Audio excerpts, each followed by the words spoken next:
பல்கலைக்கழக ஆசிரியர் சங்கத்திற்கு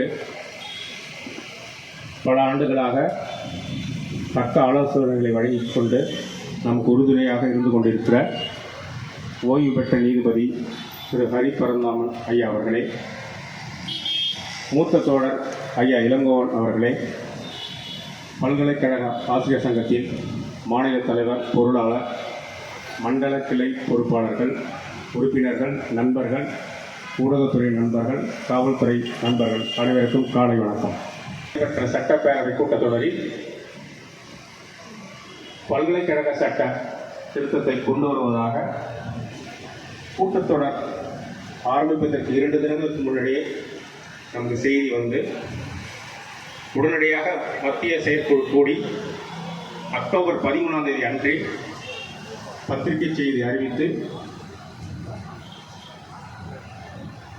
15ஆம் தேதி சட்டப்பேரவை கூட்டத்தொடரில் உயர்கல்வித்துறை அமைச்சர் அவர்கள் இந்த சட்ட முன்வடிவை கொண்டு வந்த மறுதினமே தமிழகத்தில் பல்கலைக்கழக ஆசிரியர் சங்க பல கிளைகளில் தன்னிச்சையாக போராட்டம் நடத்தியது.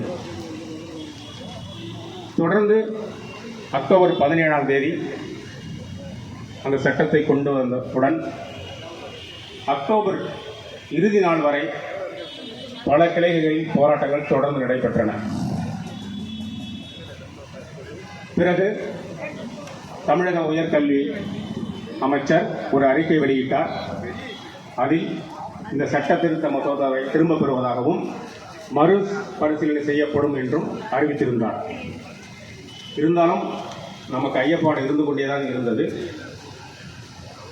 இதனை தொடர்ந்து போராடினால் மட்டுமே நாம் இதிலிருந்து பெற முடியும் என்ற எண்ணத்துடன் மூத்த பேராசிரியர்களின் ஆலோசனைகளில் திருச்சி, வெள்ளூர், ஈரோடு, கோயம்புத்தூர் 4 இடங்களிலும் அரங்க கூட்டங்களை நடத்தி நமது உறுப்பினர்களிடம் இந்த உண்ணாவிரத போராட்டத்திற்கு வருமாறு அழைப்பு விடுத்தோம்.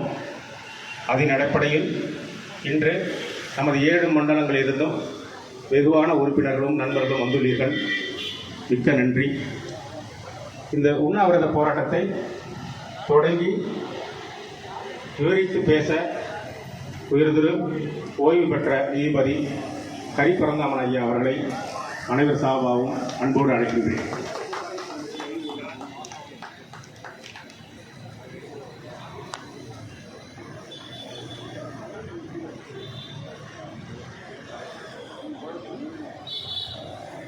தோழர்களே, நான் எப்பொழுதும் சொல்வது போல குறிப்பிட்ட நேரத்தில் தொடங்க வேண்டும் என்று 5 நிமிஷம் விஷயம் தொடங்கினோம். இது தொடக்க உரை நீதிபதி தோழர் ஹரி பரந்தாமன் தொடக்கி அவர் பேசுவார். தோழர் ஹரி பரந்தாமனை பற்றி பல பேருக்கு தெரியும். ஆனாலும் அவர் நம்ம சங்கத்தோடு எவ்வாறு தொடர்பு கொண்டுள்ளார், என்னெல்லாம் செஞ்சாருன்னு நமக்கு தெரியாது. இன்னும் சொல்ல போனால் அடிக்கடி நம்ம செந்தில் இறந்து போயிட்டார். தமிழ் கல்லூரி பேராசிரியர். அவர் வழக்காக ஒரு மதுரையில் ஜட்ஜாக இருக்கும்போது இவர் தான் திருப்பி கொடுத்தார்.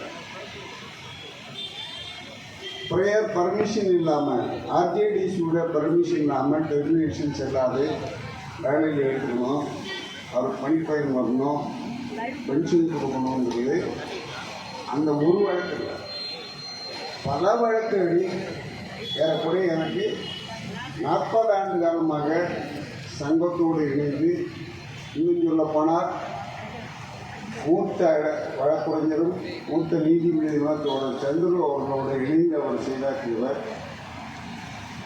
நான் ஏறக்குறைய ஹரிபரந்தாமன் மூலம்தான் 49 பொதுநல வழக்குகளை நான் பதிவு செய்தேன். 49 பொதுநல வழக்கு 48 நான் ஜெயித்தேன். அந்த 48 வழக்குல அவர் ஒரு காசு கூட நம்மகிட்ட வாங்கிக்கிறேன், எங்கிட்ட இருந்து வாங்கிக்கிறேன். அது ரொம்ப குறிப்பிடத்தக்க தீர்ப்பு.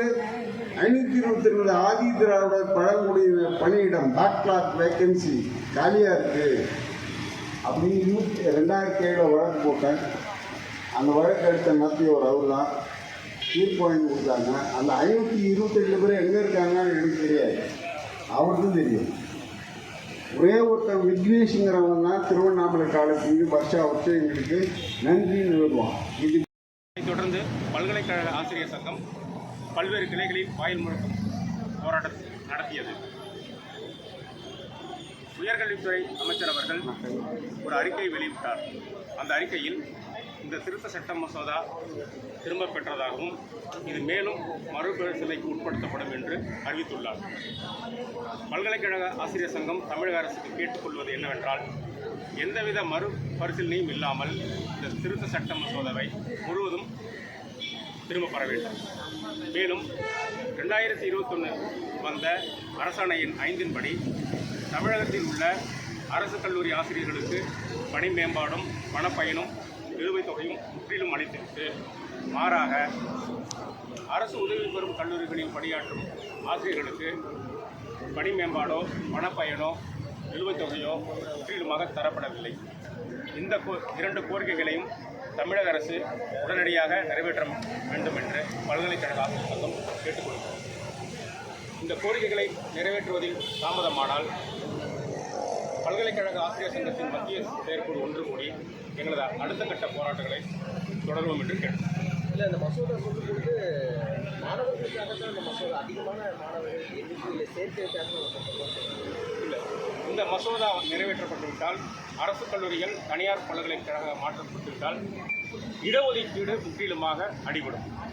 69% இடஒதுக்கீடை மேற்கொண்டுதான் தற்போது அரசு உதவி பெறும் கல்லூரிகளில் மாணவர் சேர்க்கை, அலுவலர் அப்பாயின்மெண்ட்டு, டீச்சர்ஸ் நியமனம் எல்லாம் நடக்குது. மார்க் பேஸ்ட் அட்மிஷன்ஸ் தான் போயிட்டுருக்கு. ஒன்ஸ் ப்ரைவேட் யூனிவர்சிட்டி ஆகிட்டா மணி பேஸ்ட் அட்மிஷன் ஆகிடும். அப்போ பிசி, எம்பிசி, எஸ்சி, எஸ்டிக்கான ரிசர்வேஷன் ஃபாலோ பண்ணக்கூடாது. அப்போ அப்பாயின்மெண்ட்ஸு, அட்மிஷன்ஸ் எதுலேயுமே சமூக நிதி இருக்காது. அப்போ ஏழை எளிய மாணவர்களுக்கு உயர்கல்வி என்பதே கைக்கு எட்டா கனியாக மாறிடும். பேராசிரியருக்கு எந்த மாதிரியான பாதிப்பு? பேராசிரியருக்கு சம்பளம் பாதிப்பு. சம்பளம் யார் தருவா? கடைசி வரை யார் தருவா? எந்த அஷ்யூரன்ஸும் இருக்காது. இப்போ எங்களுக்கு அப்பீலுக்கு வந்து ஆர்ஜேடி இருக்கிறாங்க, டிசி இருக்கிறாங்க, உயர் நீதிமன்றம் இருக்குது, உச்ச நீதிமன்றம் இருக்குது.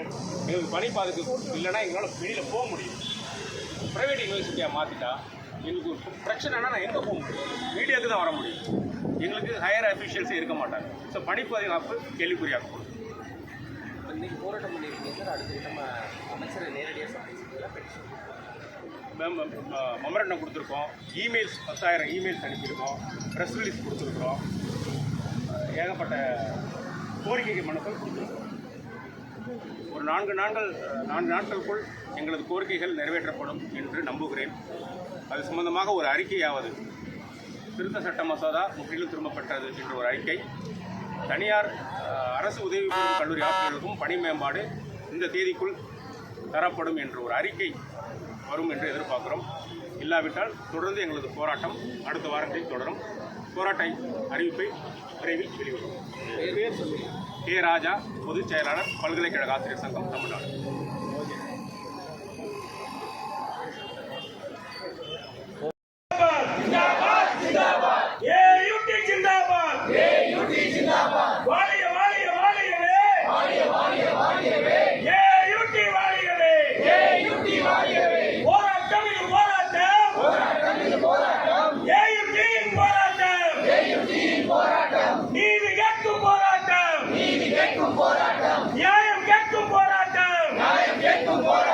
இன்றைய நாள் போராட்டம், உரிமைக்கான போராட்டம், உதவி பெறும் கல்லூரிகளை தனியார் பல்கலையாக சட்டமன்றத்தில் மாற்றிவிட்டு மக்கள் எழுச்சி வந்த பின்னே மறு ஆய்வு என்று சொல்லி மாய்மானம் பண்ணாதே. திரும்ப பெறு தனியார் பல்கலைக்கழக திருத்த சட்டத்தை முழுமையாக திரும்ப பெறு.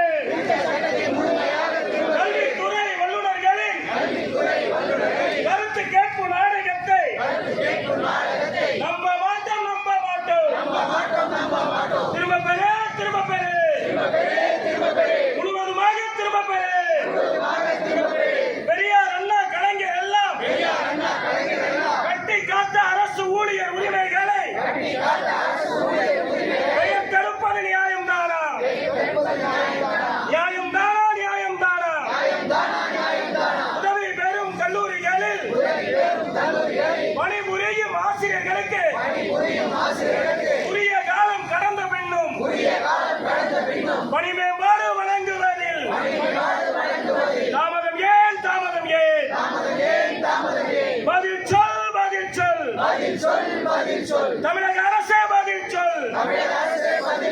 அரசு கல்லூரி ஆசிரியர்களுக்கு பணி மேம்பாடு வழங்கியாச்சு. நிலுவைத் தொகையும் வழங்கியாச்சு.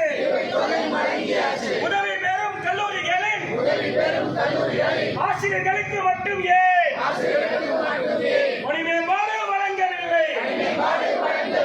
திராவிட மாடல் முதல்வரே, உயர் கல்வி அமைச்சரே, உயர் கல்வி ஆணையரே, அரசு கல்லூரி ஆசிரியர்களுக்கு பணி மேம்பாடு வழங்கிவிட்டு உதவி பெறும் கல்லூரிகளுக்கு வழங்க மறுப்பது நியாயம்தானா? கோரிக்கைகள் வைத்தோமே, மனுக்களையும் கொடுத்தோமே, மின்னஞ்சலும் அனுப்பினோமே, நேரில் வந்து முறையிட்டோமே. முகமாய் இருப்பதையே, செவியில் ஏற்க மறுப்பதையே, விதிகள் இங்கே பொதுவாக இருக்க பிரித்தாலும் சூழ்ச்சியே, அஞ்ச மாட்டோம் கெஞ்ச மாட்டோம், பதினேழை தாமதமாக்கும், சூழ்ச்சிகளை வென்றெடுப்போம், பணப்பயனை தாமதமாக்கும், உயர் கல்வித்துறையே மாற்றாந்தாய் போக்கினை கைவிடு, உடனடியாக கைவிடு. ஒரு கல்லுக்கு வெண்ணெய், மறு கண்ணுக்கு சுண்ணாம்பா, பிரித்தாலும் சூழ்ச்சியை உடனடியாக கைவிடு. கண்டிக்கின்றோம், வன்மையாக கண்டிக்கின்றோம். நடவடிக்கை எடு. தமிழக அரசே நடவடிக்கை எடு. உதவி பெறும் கல்லூரிகளில் பணி புரியும் ஆசிரியர்களுக்கு பணி மேம்பாடு வழங்கிடவும்